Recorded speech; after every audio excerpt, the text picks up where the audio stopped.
Across Zimbabwe, communities are turning waste into wealth and energy, from urban cluster homes to poultry farms to rural abattoirs. Biogas is transforming lives, reducing energy costs, and offering climate-smart solutions for the future. In this episode of Ecosolutions, we explore how the individuals and communities are turning household and agricultural waste into biogas, changing lives, cutting costs, and protecting the environment. A stove is 1,000 plus or 2,000 watt. Okay, so because of that, our initiative is to make sure that we don't use electricity at all for cooking. That's why we use biogas, we use solar induction stoves. These go up to a certain limit. They cannot do 100% cooking. Then we also have backup for LPG. So iri rwe ndakazoriziva panapa ndaya panapa kuti hanzi rinogadzirwa nepfupu yevanhu, then rinogadzira inflammable bomba yekuti vanhu kwanisa kubika, uyezve tinogadzirawo ningiri kuti tikwanise kudiridza loni yedu ive neutano. We try to even reduce the carbon print where we are maybe polluting the environment and disturbing the ozone layer. We need to be green, because here we are not cutting down trees, we are using waste that can actually cause diseases, but we are now making use of it. So biogas is supposed to be a must for every institution. In the quiet suburb of Borrowdale, an innovative solution is bubbling beneath the ground. At these cluster homes, fully functional household biodigesters have been installed, systems that convert everyday waste into methane gas. The idea is to treat waste and wastewater at the facility, and then produce biogas energy for cooking. So the background to this scenario is that Harare has undergone massive development over the years, such that the council cannot keep up with building new sewer lines for the new developments. As such, and other places, because of the topology, other places you cannot take the sewer to the wastewater treatment facilities for Harare. So because of that, we build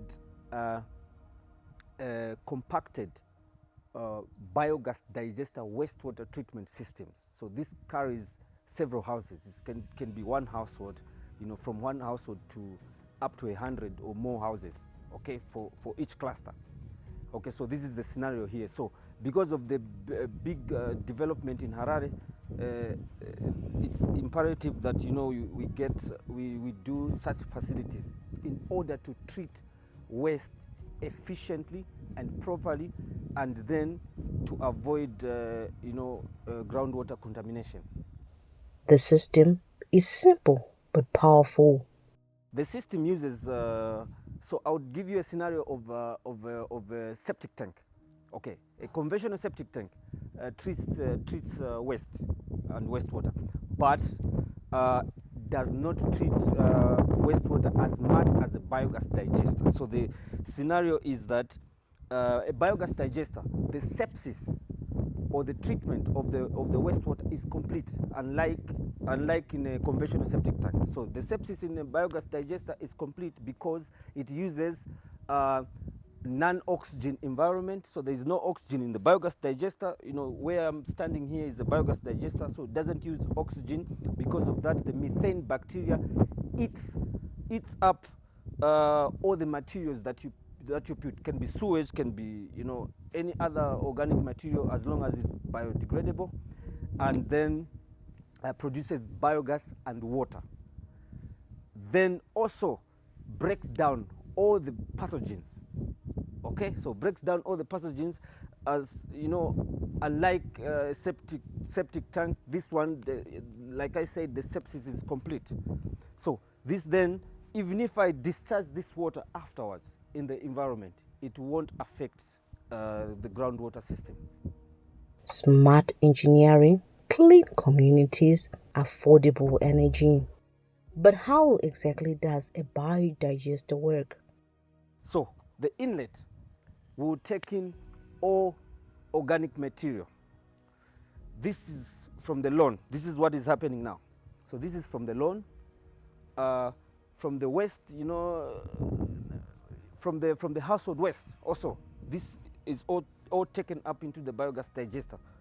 Okay, we have got a separate pipe for the sewer for the entire facility, which is coming in from somewhere here into the biogas digester. So that's the wastewater plus additional feedstock. So everything goes in here, and then there's a huge dome here that we built. So it's like what 80 cubic meter biogas digester is 8 meters in diameter and 4.5 meter deep.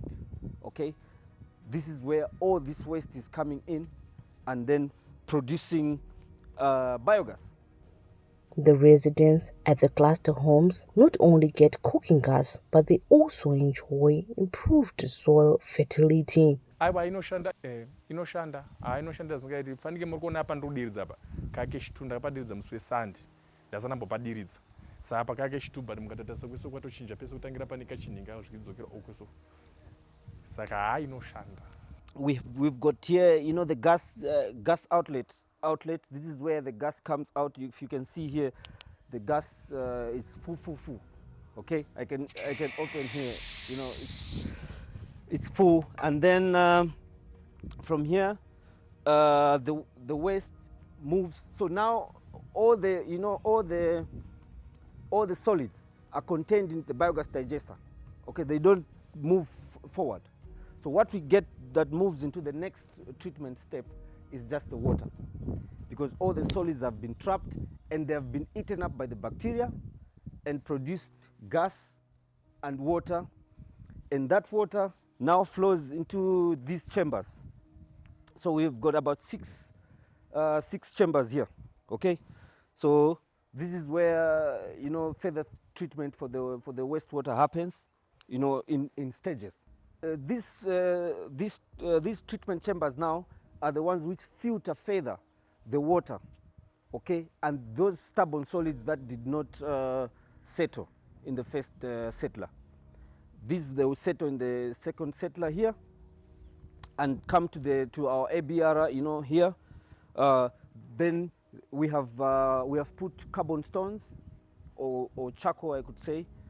This is now taking out further, the solids that are stubborn, that haven't been filtered. Then these are filtered now here, and then we finally pump the water from here to go into our our tanks there, clarification tanks. These are the ones now where we can chlorinate, the water. So after we pump the water from the ABR, we have got this system here with two 10,000 liter tanks and the UV light. So everything else goes through the UV light.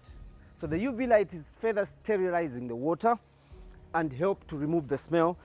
And then the water goes into these tanks, and we put hydrogen peroxide to be able to to take out further the smell from the grey water. But otherwise the water will be safe for reuse, but not safe for drinking.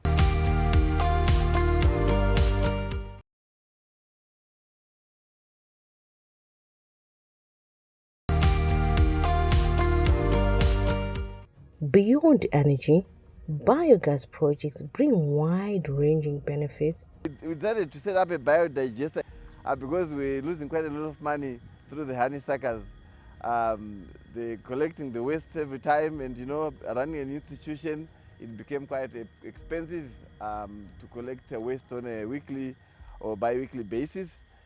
So we then decided to invest in this through the assistance of Mr. Simwera, and it really reduced our cost of operating the institution. We use vegetables, kitchen waste, bathroom waste, everything gets in here, it's digested and it becomes clean energy. When we are using the honeysucker, there's quite a lot of noise and smells that come when you're trying to empty the septic tanks. But this is now a thing of the past because we have not been visited by the honeysuckers for almost a year and a half now. So we are having a cleaner environment because of this. So it's a safe environment, less noise, there's no noise. It's just things happening underground there, and we don't see these things happening, but we know a lot of activities taking place in the dome. This farm demonstrates how agricultural waste, often seen as nuisance, can become a valuable resource. Tsakapana papatirika ka kumusha kuno ndona kuti kumusha asi varidzi vacho vakagadzira zvavo zvakanaka-naka. Saka system yedu iyi manje ndeyekumeka sure kuti togadzira gasi redu. Gasi redu rinenge richishandisa ndove yemombe, ndove yemagizi, okay, kugadzira gasi racho. Gasi ndo ravanenge vachishandisa for the workers, vashandi, and also for the main house ne brooding pavanofuya zvifuyo zvavo, vane magizi nehuku and so forth. You know, so vanogona kushandisa gas iroro for heating to warm up the chicks. Okay, then also apart from gas tiri kutogadzira futi nefertilizer. Moona moshandisa ndove yenyu, moshandisa whatever organic material that is available at the farm. Then tiri kugadzira futi organic liquid fertilizer. So we have liquid fertilizer and solid fertilizer. The liquid fertilizer comes immediately. Zvekuti takatanga kuisa mukati umu mvura yedu ne feedstock yedu, in the next week tinenge tatone slurry yedu yakutobuda uku, ndo yavanenge vachishandisa panapa kuita sei kudiriza maplants. If you can see pari dry, inyaya kuti nzvimbo yacho haina mvura. Saka we want to recycle water, tinoda kucleana mvura iyi irikupinda umu, okay, kuitira kuti vawane water for irrigating their place, so that, you know, poita green panapa po nasonaka. In Beatrice, Chisco Power is undertaking one of its most ambitious projects. The system will convert charcoal waste into energy for heating, cleaning, and running processing equipment.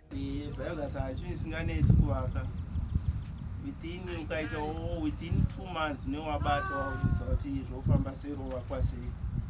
Apa de Chuaga, Biogas, in do tengri, Durias, down in Caspam Sora.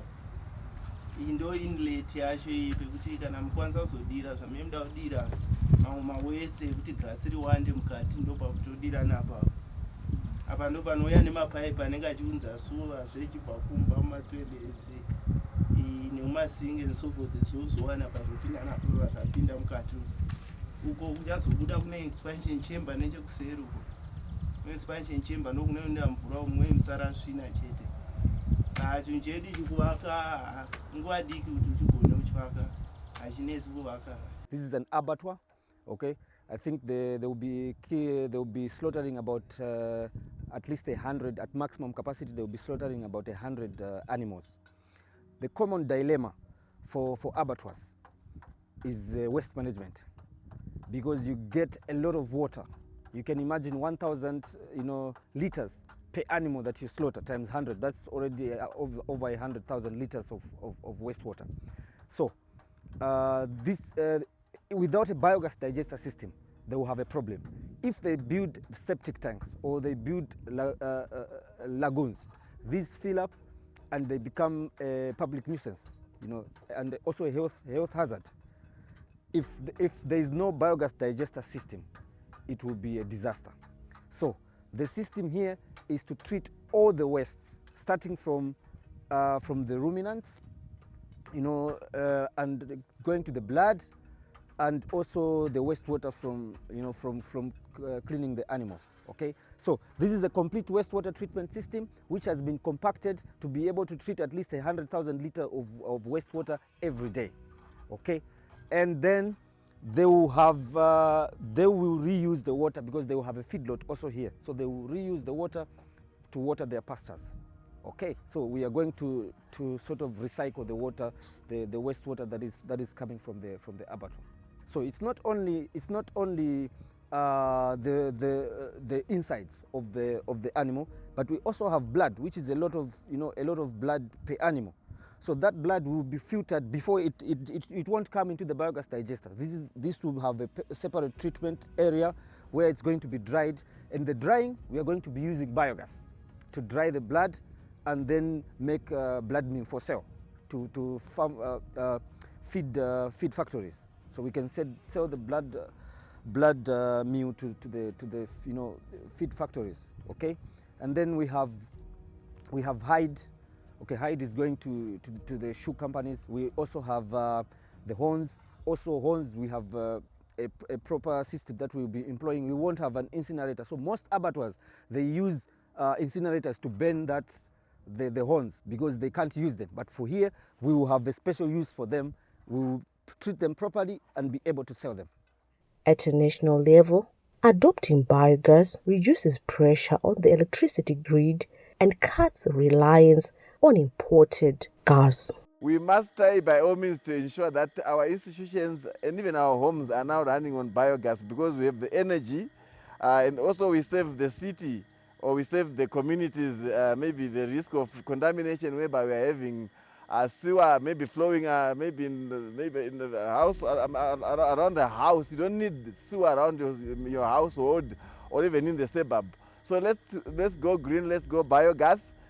We try to even reduce the carbon print, where we are maybe polluting the environment and disturbing the ozone layer. We need to be green. Use available waste, okay? If you have 4 or 5 goats or chickens, you organize that waste, and then this is what you can use to put in the biogas digester. Obviously, you have a backyard garden. You have waste coming from the garden. This also goes into the biogas digester. You can actually also, with the fertilizer water, you can create greenery around the place. This is what you can use. You can use lawn. You can also use, every other garden waste and also food leftover. So it doesn't really matter if you have cattle or you don't have, even in the rural areas. And this is where energy is needed. At the moment, deforestation has been in the rise for big time. If I show you a Google picture for 1995, and I show you of the same place, let's say Mberengwa, and I show you now a Google Earth picture of Mberengwa now, you'll be surprised how much trees have been cut. This is what we are trying to reduce.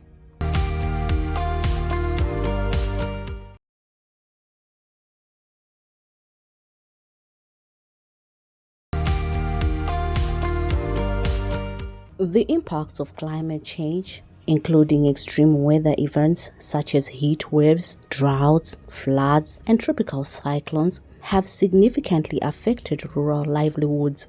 The increasing prevalence of climate-related hazards, shocks, and stresses poses a significant threat to the country's food and nutrition security. It is against this background that the $5 million United States Simpiso project was launched in Harare recently. This Simpiso project now directly contributes to some of these priorities by empowering our farmers, strengthening the value chains, and improving access to reliable climate, weather, and hydrological information. It's very, very important. Thank you so much for coming up with this brilliant project. So ladies and gentlemen, as we begin this reception workshop, I urge all stakeholders present here to use this platform to build a shared understanding of the project's goals, strategies, and implementation arrangements. Let us ensure clarity in our respective roles, collaboration in delivery, and mutual accountability in results. I also wish to encourage the project team to keep communities at the center of implementation. Communities first, not us first. The 3-year project, funded by the Swedish International Development Agency and spearheaded by Oxfam and other local partners, seeks to enhance capacity of market actors to provide viable and gender-responsive adaptation solutions for farmers, thereby reducing losses from climate shocks and capturing opportunities from favorable weather. We are very excited to continue our collaboration with Oxfam and also with relevant ministries, implementing partners, as well as the Meteorological Service Department and the National Water Authority of Zimbabwe, together with academia and private sector. We have built through previous projects, we have built a foundation that we are now building on in this Simbiso project. And it's focusing more on a market-driven approach and also providing weather forecasts to farmers and also to improve the conditions on the planning of the farming season. The Simbiso project came at an opportune time when our efforts, together with the private sector and the government, together with the academia, are quite required today in terms of moving forward the climate adaptation agenda, because our communities, they need more adaptive capacity to be strengthened. They also need the market to work positively on their side. We are also happy to say today is a great day when all partners, we've seen that we have financial players, we have private sector. That has been a missing gap in terms of our development and moving forward resilience building. The Simbiso project inception launch, which drew participants from policymakers, the academia, private sector, and other stakeholders, underscored the need to empower farmers for a climate-resilient future through market systems and assist key stakeholders to better understand and take ownership of the project goals and strategies. So we are going to be working very closely with the market actors from the private sector, but also a range of government entities, including universities. They are coming on board to help us come up with viable solutions that can help farmers deal with the problems of climate change.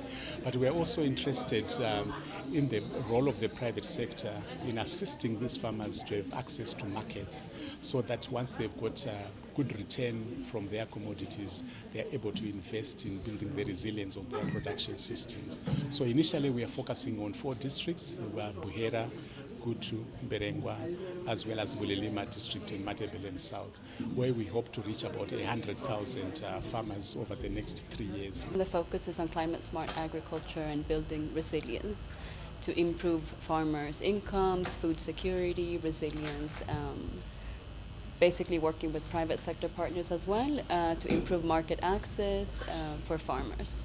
And also we are supporting the Met Services Department and the Zimbabwe National Water Authority to improve their capacity to deliver hydrometeorological products that will help farmers to make better decisions when it comes to dealing with some of the problems that are brought about by a changing climate. So hopefully this intervention is going to leave farmers in a better situation in terms of household food security, in terms of income. They should be able to send their kids to school once they get good returns from their farming enterprises.